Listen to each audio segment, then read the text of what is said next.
Greetings, Salamu, Namaste. I am Wambi and you're listening to the Offbe Healthcast. Off the Beaten Path Healthcast, that is, the way is known, the path is lit. Thank you for joining us here today. Here we take you off the beaten path and talk about alternative medicine, which is really the path that we really should be taking, because before there was Big Pharma, there was Big Mama. And like, for an example, one of the things that Big Mama used to give us whenever we were constipated was prunes or castor oil or prune juice. These are things that were these are natural remedies that helped with constipation. But now we got things like X-Lax. What is that? It didn't come from the earth, okay? So if nature didn't make it, don't take it. If Big Mama didn't okay it, it's not okay. The goal is to get away from Big Pharma and return back to Mother Nature, Mother Earth. In today's podcast, we will be talking about alkaline living.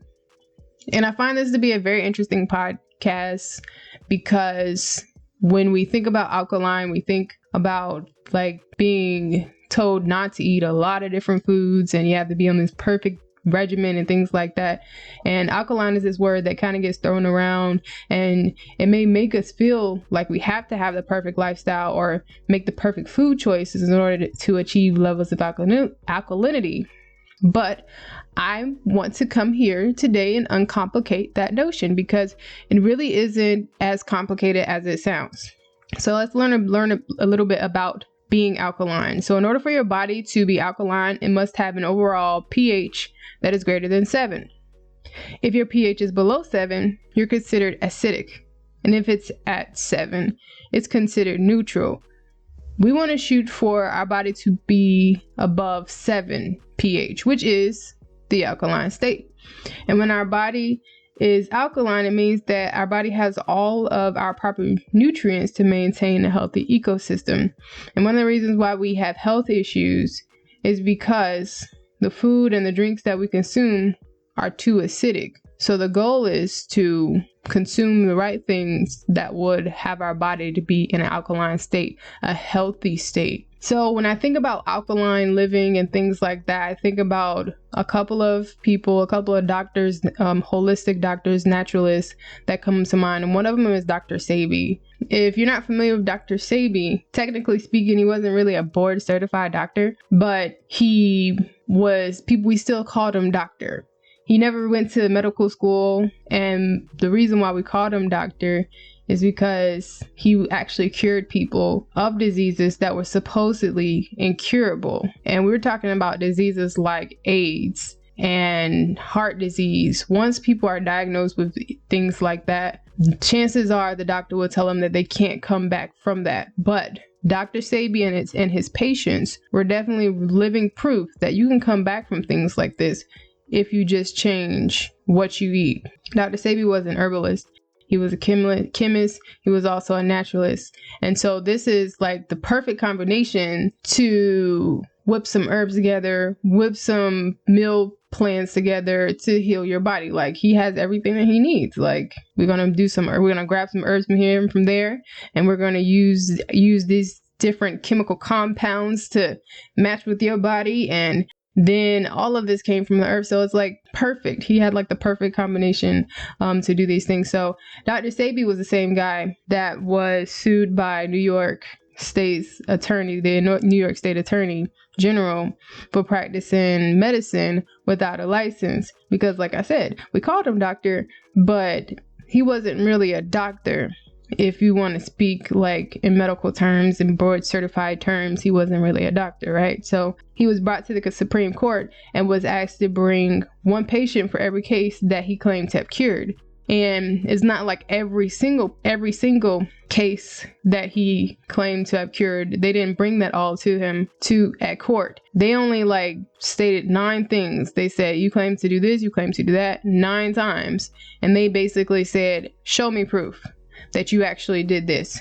I want one patient from each section of what you claim to cure and bring them to court. So Dr. Sebi, because he is Dr. Sebi, he went above and beyond, and he brought 77 patients with him to court, along with their medical records, stating their previous condition and their cured condition. So long story short, Dr. Sebi, he beat that case because even though he didn't have like a physical license, he definitely did what he said and what most people were known him to do. So Dr. Sebi's specialty was to cure people of diseases by using herbal treatments and an alkaline and vegan diet.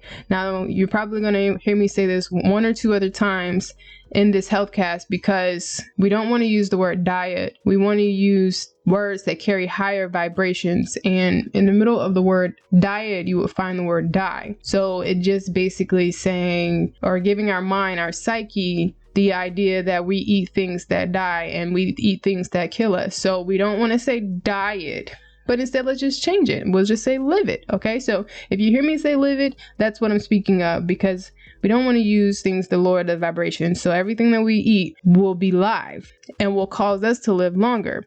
So the new word for today is live it. So Dr. Sebi, he put them on a vegan and alkaline live it, and also supplemented with herbal treatments. And that's how he cured all of his patients. He cured thousands of patients, by the way, in his lifetime. He was arrested. He's from Honduras. He went back home. And when he went back home to Honduras, he was arrested for whatever reason. It was probably something that was like, he didn't do, but it's kind of a lot of controversy in there. So if you want to like look up on the story, it's Dr. Sebi, S-E-B-I, Dr. Sebi. And you can find out, basically what happened toward the end of his life. He was in his 80s when he died. He got arrested. He died in jail. And that's a lot of controversy behind that. And we're not talking about that. We're just talking about what he did while he was alive. So he was one of the people that I look up to. I still can find YouTube videos on him. And if there are certain things that I would like to learn, am interested in, I would definitely Google Dr. Sebi and what he's talking about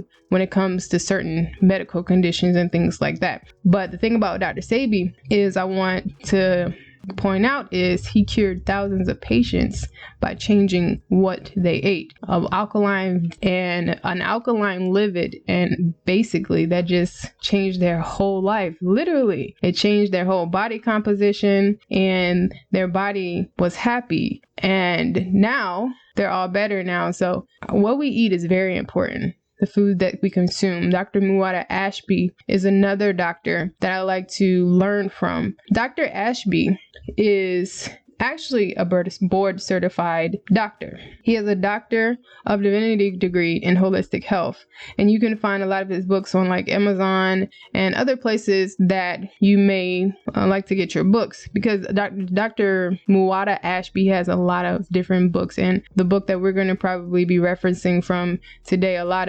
is his book called Committed Diet, and it speaks on the importance of maintaining an alkaline livid. He talks about why we have disease, and we know that disease is the opposite of alkaline. So the only way that we can reverse disease is to become alkaline, and we become alkaline when we consume alkaline. It is important to maintain alkalinity in the body, because without our body, it is important to maintain alkalinity in the body, because without it, our body will lack nutrients and become acidic, and then our organs and immune system is now compromised, and we fall victim to disease. So alkalinity is way more important than we probably want to give credit to, because it sounds like a very intimidating word. But by the time that we finish this Healthcast, I hope that I would be able to make it less intimidating and help to shine light on the easier aspects of an alkaline lifestyle. That's some things that we probably already do. Now, how can we adopt an alkaline lifestyle? Now, I know that we talk about diets and we talk about lipids, but alkalinity is really a lifestyle because it requires the participation of your entire body. So when you eat alkaline, when you drink alkaline, consume alkaline, and you do this on a regular basis, this is now a lifestyle. So we're going to talk about ways that we can adopt an alkaline lifestyle. Now, we don't have to, in order to adopt an alkaline lifestyle, we don't have to eat a limit of 100% alkaline foods. However, at least 75% of what we eat should be alkaline. What we eat should be above 7. pH above 7. If you don't know what alkaline foods are, you can definitely look it up, but I can give you a little short list of a few foods that you probably already eat that is alkaline. So for the vegetables, if you eat alfalfa grass, that's alkaline. Artichokes are also alkaline. Asparagus is alkaline, and barley grass is alkaline. Brussels sprouts are alkaline too. And the fun fact about Brussels sprouts, I was today years old when I found out that I liked Brussels sprouts. I made it all my life without eating Brussels sprouts and happened to try it, and I realized I actually liked it. And Brussels sprouts remind me of little mini cabbages that are just grown on stalks. It just tastes like that to me. But to find out that I actually like it and to find out that it's actually alkaline, it's like a double yes for me. So Brussels sprouts are alkaline. Cabbage is also alkaline. Speaking of baby cabbage, the fresh cabbage is also alkaline. And if you like to use cayenne pepper is also alkaline. Celery, if you like chives, they're alkaline. Fresh cucumber is actually alkaline as well. Dandelion is alkaline, and I don't really know a lot of people that eat dandelion, but they do have dandelion tea. And dandelion tea is really good for cleansing your liver. So if you have skin issues, your skin is connected to the liver, so you want to cleanse your liver. But the plus is dandelion is also alkaline. So when you're looking outside in the springtime and you're ready to cut that weed they call dandelion, just know that right there, that dandelion is alkaline. And you could probably use it in some type of meal or tincture or something like that. You use the dandelion and also its roots, the flower and also its roots. So dandelion's alkaline, right? And green beans are alkaline. I've been eating green beans my entire life, and it's one of my favorite vegetables. And to find out it's alkaline, yes, hip hooray. Garlic is alkaline, so is onions. And I put garlic and onion in everything because what is a meal without garlic and onion? So if you do the same, there you go. There's your alkaline meal. There's your alkaline vegetable right there. Lettuce is alkaline, and so are peas. Red cabbage is alkaline. Spinach is alkaline. Let's see. Zucchini is also alkaline. So this list that I'm reading is coming from Dr. Muwada Ashby's book, Kemetic Diet. He has a list of fruits and vegetables and grains and things like that, foods that are alkaline. And it's just a small list. It doesn't contain everything that's alkaline, but just looking at the list, you can definitely make a meal or two out of these alkaline foods, because we just learned all of these things are alkaline. A lot of people I know eat lettuce, they eat onions, they eat garlic, they also eat green beans and peas and things like that. So if you're eating these things, you're already on the right track. Some alkaline fruits would include apricot. Also, avocado is an alkaline fruit. I am so excited that avocado is an alkaline fruit because I was about, I have no idea. I was about 3-4 years ago when I actually first started eating avocados, and I realized I liked them. I never had guacamole either. And then after I had avocados, I had guacamole, and I was like, oh my gosh, I actually like avocados and guacamole. So these are alkaline foods. Avocado is definitely a nutrient dense food. It's also good and high in good fats, and it's also great for your skin, high in potassium. So if you're going to eat some fruit, make sure you include avocado because it's definitely great for you. Bananas are also alkaline. Cherries, whether they're sweet or sour, they're also alkaline. Coconuts, alkaline. Cranberry too, that's alkaline. Fig juice is alkaline, and dates also. Grapes, if you like grapes. If you like lemon, fresh lemon, there's your alkaline right there. Mandarin oranges and regular oranges, they're also alkaline. Limes are alkaline too. And pears and pineapples, raspberries, rose hips, strawberries, tangerines, tomatoes, watermelon, and even yellow plums. So this is a short list of alkaline fruits and alkaline vegetables that you can definitely try and add to your meal plans. But a lot of these fruits and vegetables I'm sure you already eat. So listen, you are on the right track. See, my job is to uncomplicate alkalinity, and I hope that I'm doing my job right now. With the lettuce and the vegetables, you can make a stir fry, you can make a salad. With the fruits, if you like fruit in your salads, you could definitely make a fruit salad. You can also make a fruit bowl. you can have a great breakfast, alkaline breakfast. And if you don't know how to put some of these together, don't worry, I got you. I'm definitely going to help you with coming up with breakfast, lunch, and dinner. Just one of each to make sure that you know we can be on the right track for an alkaline lifestyle. And it's just one meal, just an example of breakfast, an example of lunch, and an example of dinner, because I would like to show you, like I said, that this alkaline lifestyle is not as hard as it may sound. And some of these things you are probably already doing, or you're on the right track to doing it. So here we have some items that we can actually use for breakfast, lunch, and dinner. If we start out with breakfast, I'd like to start out by giving you a list of foods that you can eat for breakfast, or not a list of foods, but just some things that you can throw together for breakfast. And as an example of an alkaline breakfast, we want to keep in mind that 75% of what you eat should be alkaline. You have the other 25% as wiggle room. So for a breakfast example is porridge. You can make porridge with buckwheat, and then you can like sweeten it with stevia. Stevia is alkaline. Coconut, or you can use coconut sugar. Coconut sugar is also alkaline. You can add the alkaline fruits like mango, strawberry, and raspberry, or even raisins or dates. These are some of the alkaline fruits. And then if it's not quite sweet enough, you can add maple syrup. Maple syrup is neither alkaline nor acidic. It's actually neutral. There you have it. We actually have some things that are actually neutral. It's not very many, but maple syrup is one of them. So if the stevia doesn't cut it for you, the coconut sugar doesn't quite cut it for you, you can definitely add maple syrup. There's your breakfast. Easy peasy, right? For our lunch, we can make a chickpea patty with lettuce and homemade dressing on the side. The chickpea patty, we're going to make the chickpea patty out of chickpeas that are rinsed and drained. You're going to have cooked quinoa, and you're going to have chopped onions and garlic with some celery and some bell pepper if you like to add a little color to your palate. You're going to blend or mix all of these ingredients together.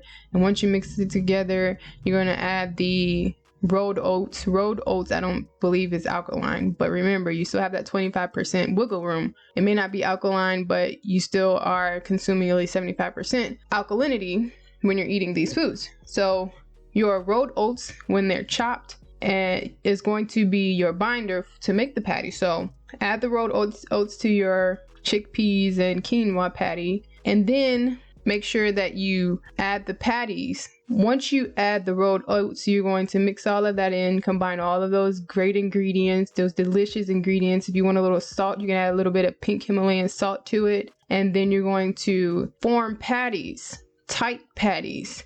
And once you have the patties, you can pan fry it. And if you want to pan fry something, avocado oil which is alkaline.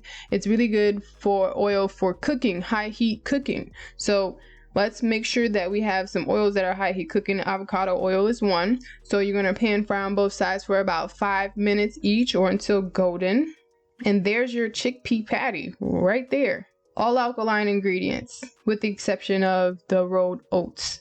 And then for the dressing, we can mix together in a blender, so a little bit of olive oil, some onions, some garlic, some lime juice, and some maple syrup. Remember, we said the maple syrup was neutral, so we can have the maple syrup. And then add a little bit of salt to taste. Himalayan salt, of course, because that's the good kind of salt. And blend those ingredients, and then once you have your patty, you put that over some lettuce and drizzle some up there. See, you can have 1 or 2 patties. It doesn't really matter how many patties you have because it's alkaline. But there's your alkaline lunch right there. It's definitely a lot easier than we can probably imagine, because you may already eat chickpeas, you may already eat quinoa. Quinoa I just learned about probably about 3 years ago as well. I used to think it was quinoa, but quinoa is also a high source of protein. So if you're worried about where you're going to get your protein from, you're getting it from the greens, and you're also getting it from the quinoa. If you go back to your breakfast and you feel like you need a little protein in your breakfast, you can have buckwheat. The buckwheat is the protein in your breakfast. See, these foods have not only nutritionally dense foods, but they're also high in things like protein. And if you want something to drink with your lunch, you can have wheatgrass juice. If you drink wheatgrass juice, you'll receive the maximum benefits. Wheatgrass is also alkaline, so you don't necessarily have to have alkaline water. You can definitely have wheat juice because it's alkaline. So we have our breakfast and we have our lunch, and now let's move on to dinner. So for dinner, we're going to spice things up a little bit, and we're going to stir fry some cabbage, some cauliflower, some bell peppers, zucchini, some onions. Of course, you got to have the garlic, right? You're going to saute that in some olive oil. Olive oil is I believe it's alkaline. If it's not, remember, you have that 25% wiggle room. And cocoa aminos. Cocoa aminos is what's going to give it flavor. It's your substitution for soy sauce.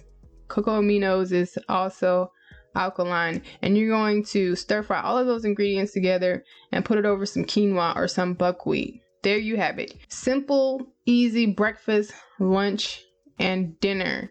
Some of these foods you may already eat, and some may be new to you, but all of these foods you may have used or heard about it at some point.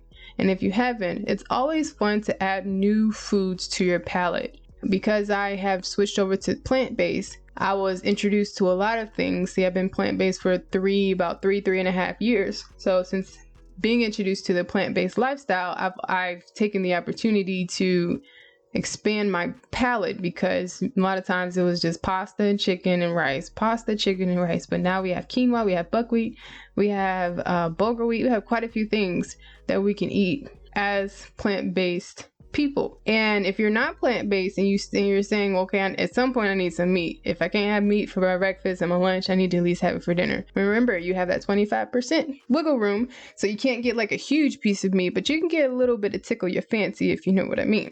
You have your breakfast and your lunch and your dinner, and simple as that. There are some ways you can like mix it up a little bit, and these are just like some of the alkaline foods. Of course, it's not all of it. So if you like happen to come across a list of alkaline foods, you can find some way to incorporate that in your daily living, and you don't have to do all of this at one time. If it sounds like it might be too much for you, you can start with just having an alkaline breakfast. That's a great start. And then you can go breakfast and lunch. And then once you got the breakfast and lunch, got the hang of it, you can actually add dinner. So we want to make sure that we don't try to move by leaps and bounds, because we might fall and then we might get discouraged, and we don't want to get discouraged. So just baby steps, little habits come a long way. So make sure that we form those small habits and build on each habit every day, so that we can become a better version of us daily. And along with these foods and these meals, you got to be sure to drink your alkaline water. At least half your body weight you're going to be consuming in water, at least half of your body weight. So if you're 150 pounds, you need to drink at least 75 ounces of water a day. I think that I said that right. 75 is 150. Yes, I passed math. So 75 ounces if you're like 150 pounds, at least 100. So once you get into the practice of drinking, because it does sound like a lot, but just got to tell yourself that you got it. You can do this, because 1 gallon, if I'm not mistaken, is 128 ounces, right? Because 2 quarts is 64. I'm thinking, look, it's been a long time since I had to take math class. So I'm thinking 2 quarts is 64 ounces.